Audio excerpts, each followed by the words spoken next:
নমস্কার বন্ধুরা, কেমন আছেন সবাই? তুলির কথার আরও একটা নতুন ব্লগে আপনাদের সবাইকে স্বাগত জানাই। আরও একটা বৃষ্টি ভেজা মেঘলা দিনের শুভেচ্ছা। মাঝে 2 দিনের জন্য আমাদের রেহাই দেওয়া হয়েছিল বৃষ্টি থেকে, তারপর আবার শুরু হলো। কাল বিকালেও হয়েছে, আজ সকাল থেকে উঠেই বৃষ্টি।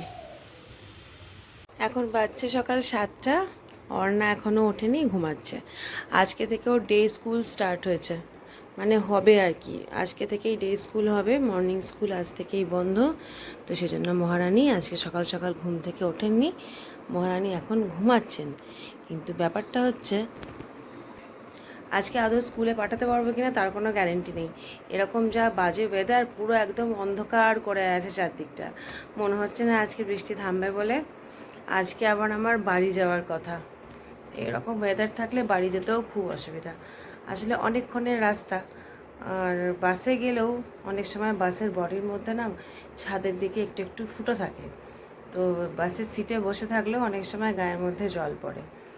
দেখি কেমন কি ওয়েদার থাকে। যদি স্কুল না পাঠাতে পারি তাহলে সারাদিনই রেডি হয়ে থাকবো।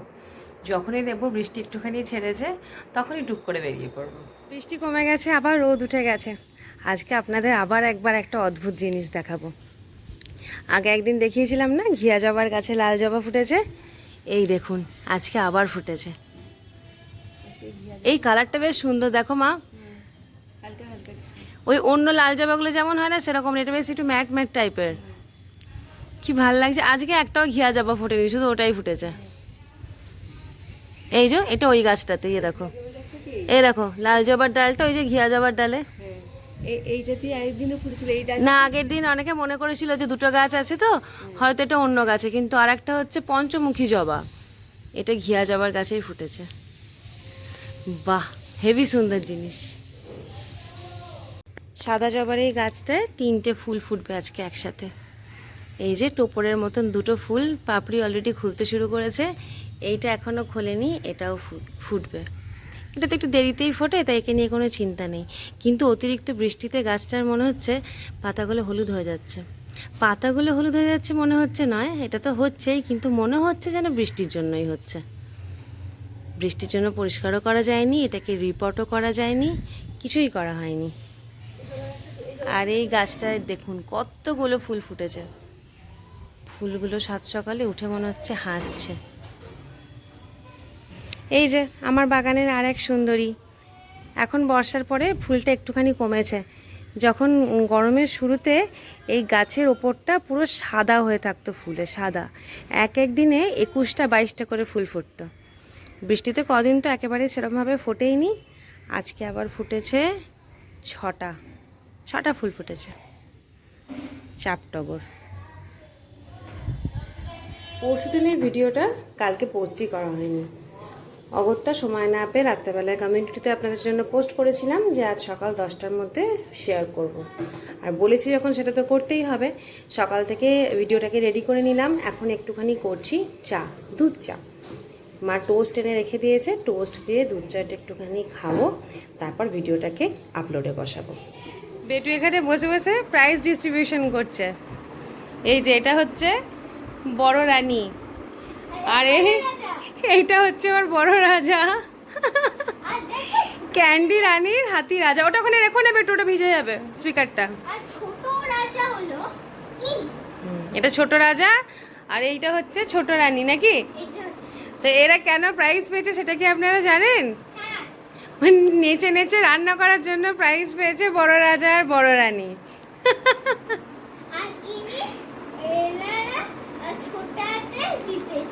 ছোটায় জিতেছে ওই টেডি বিয়ারটাও, ছোট রাজা। বাহ, খুব ভালো।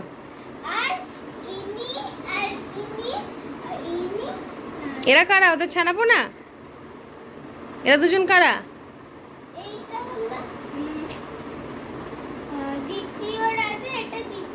ও মানে মাঝখানে যে আছে মেজো রাজা মেজো রানী, রাজারা 3 ভাই। তুমি ওসব বাদ দিয়ে গানটা প্র্যাকটিস করো। এরা কিসে জিতেছে? গান গাওয়ায়, নাচায়, খাওয়ায় খাওয়ায়। Musical chair. বাহ, ঠিক আছে, তুমি তাড়াতাড়ি গানটা প্র্যাকটিস করে নাও।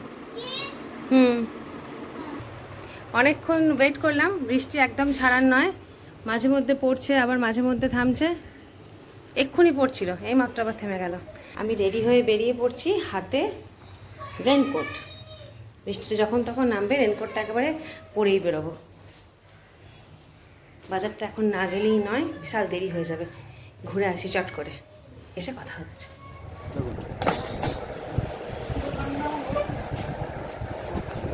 এইটা প্রাইস কত?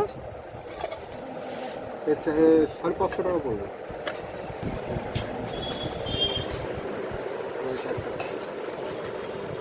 ঘুরে চলে এসেছি বাজার থেকে। এত বৃষ্টি পড়ছিল যে আমি আর মোবাইলটা বার করে ক্যামেরাটা খুলতেই পারিনি। মায়ের জন্য নিয়ে এসেছি চুড়ি, দুটো চুড়ি নিয়ে এসেছি, 2 মায়ের জন্য। শাশুড়ি মায়ের কালকে বিবাহবার্ষিকী, তো সেই বিবাহবার্ষিকীতে দেব বলেই একটা ছোট্ট গিফট। এই একটা চুড়ি, আর একটা ডিজাইন হচ্ছে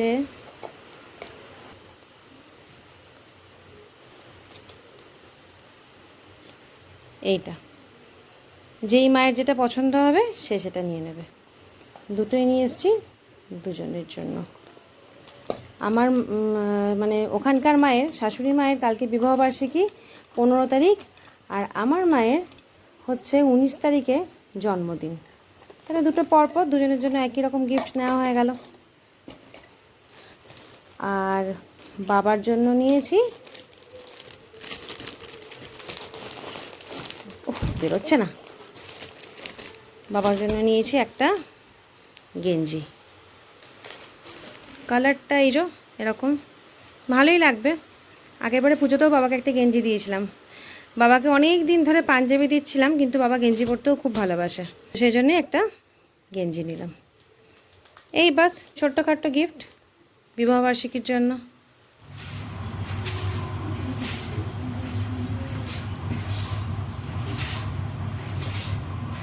বৃষ্টি পড়লে আমার ঘরের এখানটা এত জল জমে যায়, আর এখান থেকে জলটা নিজের থেকে বেরোবারও জায়গা নেই, পুরো পুকুর হয়ে যায় এখানটা। দিয়ে ঝাঁটা দিয়ে ফেলি, আর তা নাহলে মুছে মুছে নিকড়ে নিকড়ে ফেলতে হয়। বেশি জল হয়ে গেলে আবার কখনো ঘরেও ঢুকে যেতে পারে।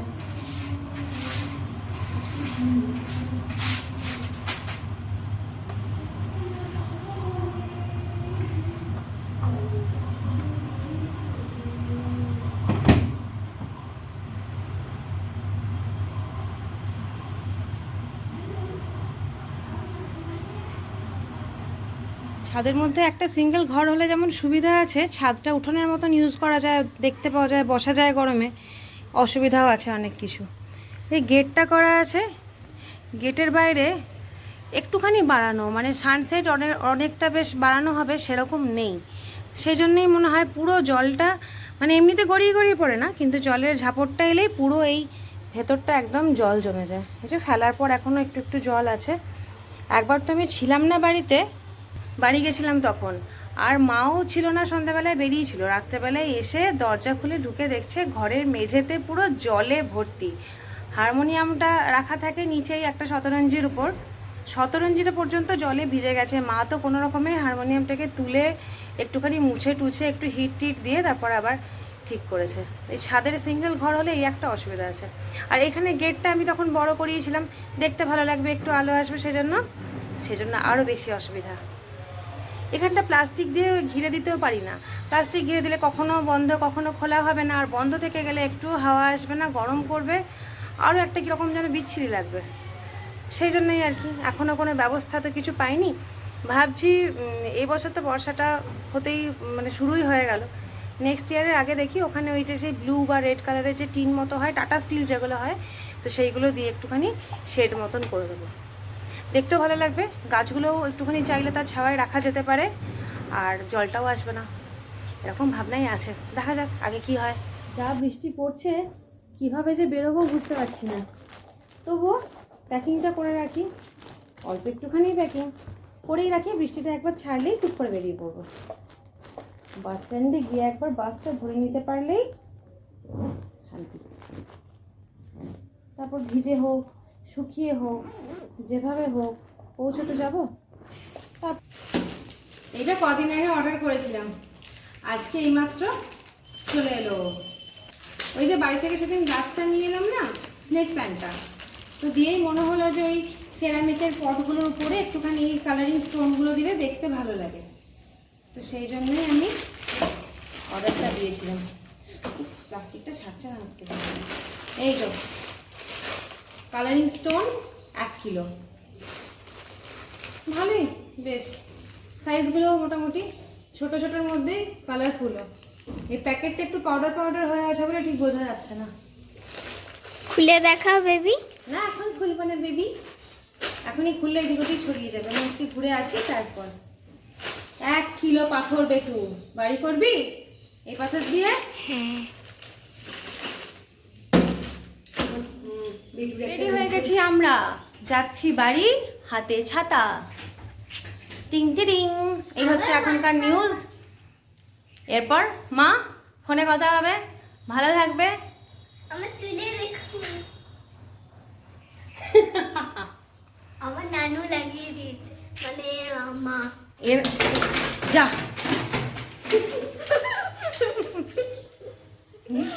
মা, করতে করতে তাহলে টাটা, সাবধানে থাকবে তুমি।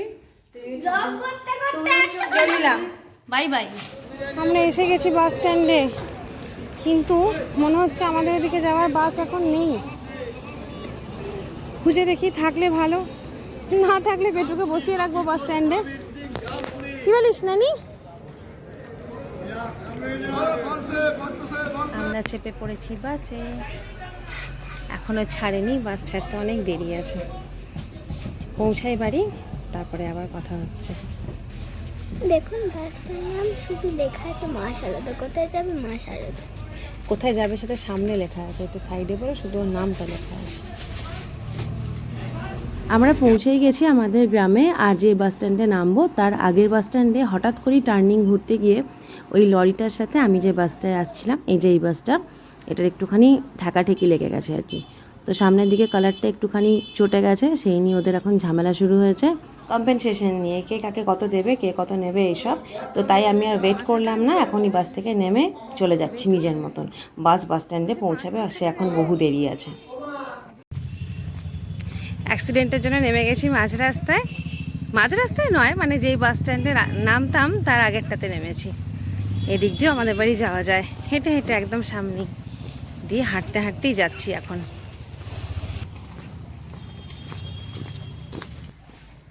ওইখানে যে ঝামেলা শুরু হয়েছে, বাসে বসে থাকলে এখন ঘন্টাখানেক লাগবে, হ্যাঁ, সেজন্য ফালতু কি করতে বসে থাকবো। এসেই যখন গেছি বাড়ির সামনে, তাহলে এদিক দিয়েই চলে যাই। একটা সহজ রাস্তা ধরে। বেশি পাকা, খুব পাকা পেকেছে মেয়েটা, একটু কাঁচা করে দিতে হবে ওকে। কিভাবে? এটা আমাদের গ্রামের পাষাণকালী মায়ের মন্দির, কি সুন্দর দেখতে লাগে, তাই মোটা গাছ।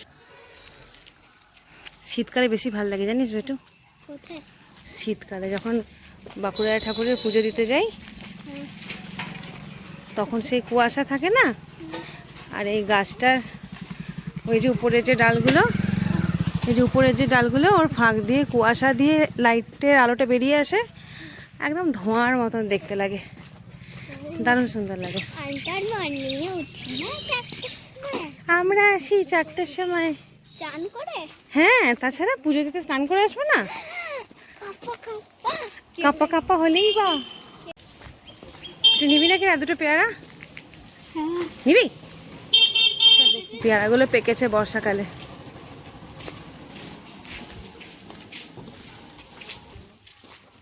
গাড়ি দেখে যাবি শোনাই। নিয়েছি 2খান পেয়ারা, গাছ থেকে পাড়ছিল, ওদের কাছ থেকে বেটু চেয়েছে, দিয়ে দিয়েছে।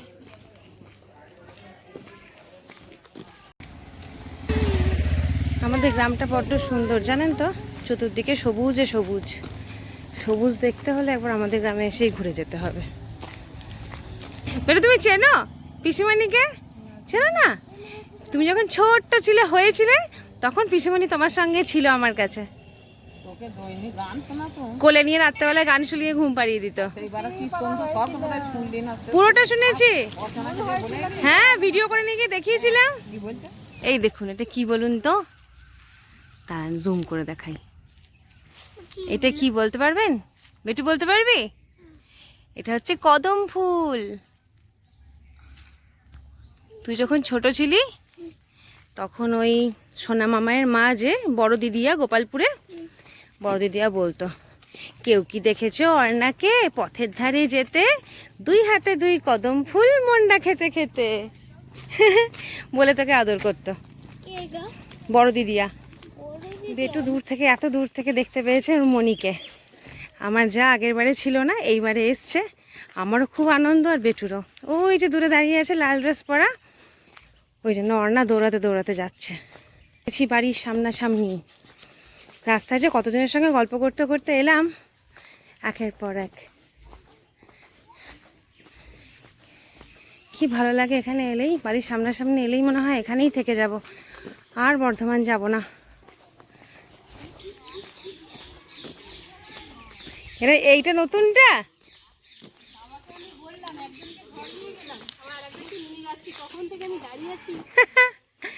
চলো। আর না, বাড়িতে এসে আদর খাচ্ছে দাদাইয়ের কোলে চেপে। বেটু হাত পাটা ধো।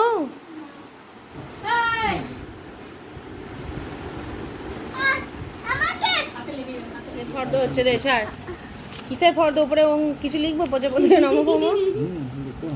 কি লিখবো? কালকে কি বার? মঙ্গল। তাহলে জয় মা মঙ্গল চণ্ডী লিখে দিই। লিখো 2টো রজনীগন্ধার মালা। আচ্ছা লিখে দিচ্ছি, কিন্তু ভাই ফালতু আই নয়। হ্যাঁ তো 2টো রজনীগন্ধার মালা আনলেই তো হয়ে যাবে। রজনীগন্ধা মালা 2টো। হুম। আর কি লাগবে? সত্যি আসছে নাকি? হ্যাঁ, তারপর মালা কে কাকে পড়াবে তা জানি না। রেখে দেবো, বলো বলো বলো। ফ্রিজে রেখে দেবো আমি এক বছর। হাতে কি সব পরে, এই সবগুলো লাগবে না? কি পরে? এই ফুলের কি সব পরে জানো? কে পড়বে এগুলো তুমি? হ্যাঁ, মাকে সাজাবে। তুমি ওসব কথা বাদ দাও। তুমি তুমি পেট পুজোর লিস্ট বলছো, সেটা বলো। হ্যাঁ, কে একটা কেক লিখো 3 পাউন্ড। কাল নাগ পঞ্চমীকে খেতে নেই। ঠিক আছে, এগুলো সব খাওয়া যাবে না? ময়দা, ময়দাই খেতে নেই, ছানার কেক খাওয়া যাবে। তাহলে একটা ছানার কেক লিখো 1 কিলো। বলো, তুমি বলে যাও। হ্যাঁ, ছানার কেক 1 কিলো। লিখেছি তো। হ্যাঁ 1 কিলোটা। আচ্ছা, আর কি? আর তারপর ধরো পায়েসের চালটা লিখো, কতটা লাগবে? গোবিন্দভোগ 500 800 কত লাগবে? 2 কিলো। টেডি বিয়ার গোবিন্দভোগ ক কিলো? 2 কিলো। কতটা লাগবে আমি তো জানি না তো এটা। 100 হলে ভাই। হ্যাঁ, আর 200 লিখি, থাকবে একটু ঘর জোড়া ভাই। তো কাজু 250, কিশমিশ 250। হ্যাঁ বেশি করেই থাক, নেক্সট টাইম লেগে যাবে। হ্যাঁ, কিশমিশ 250। আর ওই কি বলে জানো, মিল্কটা একটা কি বলে জানো, কি? সেই পায়েসটায় দিলে Condensed milk? ভাই একটু বাড়াবাড়ি করে। কেন সত্যনারায়ণদাকে বলে এসছো? আমার বিশ্বাস হচ্ছে না।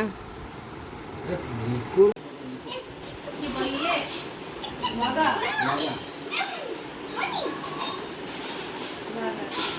কত লাগবে? কতটা লাগে জানো? 250? কতটা চাল লাগে? 1 কিলো? হুম, 1 কিলো তো হয়ে যাবে মোটামুটি, পরে পরে জন্য একটু থেকে যাবে। 1 কিলো লাগবে না। 1 কিলো কমে আবার চাল আনা যায়। হ্যাঁ 1 কিলো লাগবে না, আমাদের 750। 750 হয়ে যাবে। 750 আনা যায়। হ্যাঁ সব আনে যাবে। না না 750। এই পোকা লেগে যাবে তো আবার। তাহলে নিয়ে যাবে, ওই যে চালটা থাকে না বর্ষাকাল। এই যে বাবা মায়ের কালকে বিবাহবার্ষিকীর আইটেমের লিস্ট আমাদের হয়ে গেছে, তার মধ্যে রজনীগন্ধার মালাটা বাদও পড়ে গেছে। তুই যাচ্ছিস বাজার? তুমি যাচ্ছ? তুমি যাচ্ছ? যাও। আমি ওকে নিয়ে যাবো না। আমি যাবো। যা একটু।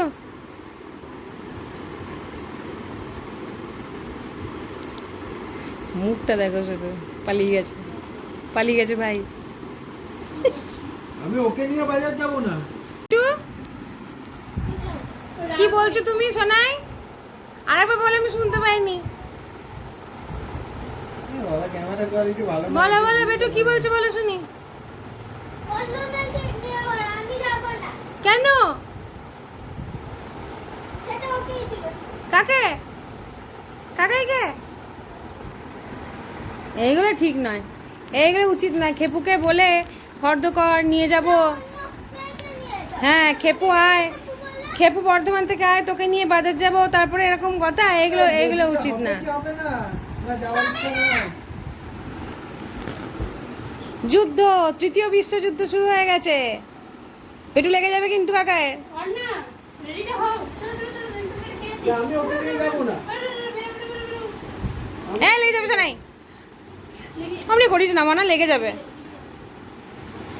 আমি ওকে নিয়ে যাবো না। এ আমার দই ফুচকাটা আনবি। আবার উঠছিস কেন? যা ঘুরে আয়, পড়তে বসবি, এসে যা। আর আমার দই ফুচকাটা ভুলবি না। দই ফুচকাটা শেষই হয়ে গেল মনে হচ্ছে, আর খাওয়া হবে না। আরে যাও। লোকে দিয়েছে ওই টাকাটা খরচা। কে? দই ফুচকাটা আনবে। সবাই বেরিয়েছে, বাড়িতে রয়েছে শুধু মা আর আমি, দুজনে মিলে খাবো একটুখানি দুধ চা। আমি চলে এসেছি বানাতে দুধ চা, এটা হবে, তারপর দুজনে মিলে শাশুড়ি বৌমা জমিয়ে খাবো আর একটুখানি গল্প করবো। খাবেন নাকি আমুল দুধ?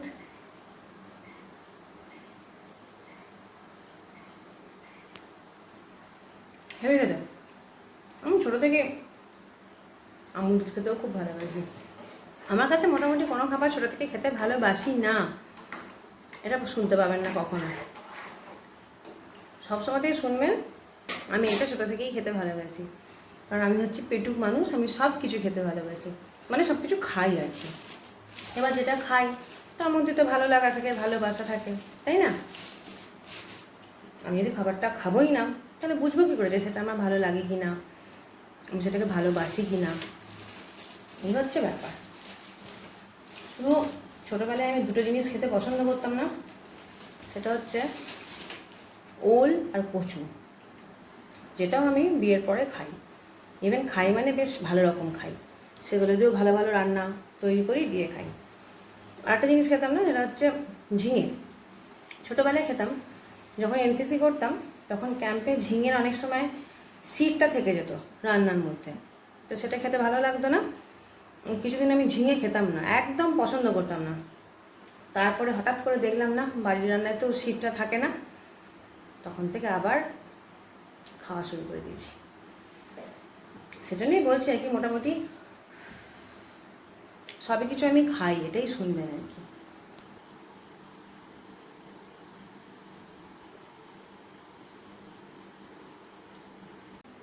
আপনারা এই দুদিন আমার কাছ থেকে অনেক অনেক গল্পও শুনতে পারবেন, কারণ আগের বারে যখন এসেছিলাম তখন তো আপনারা আমার ব্লগ দেখেছিলেন, কিন্তু তখন আমাদের বাড়িতে আমার ছোটো যা ছিল না।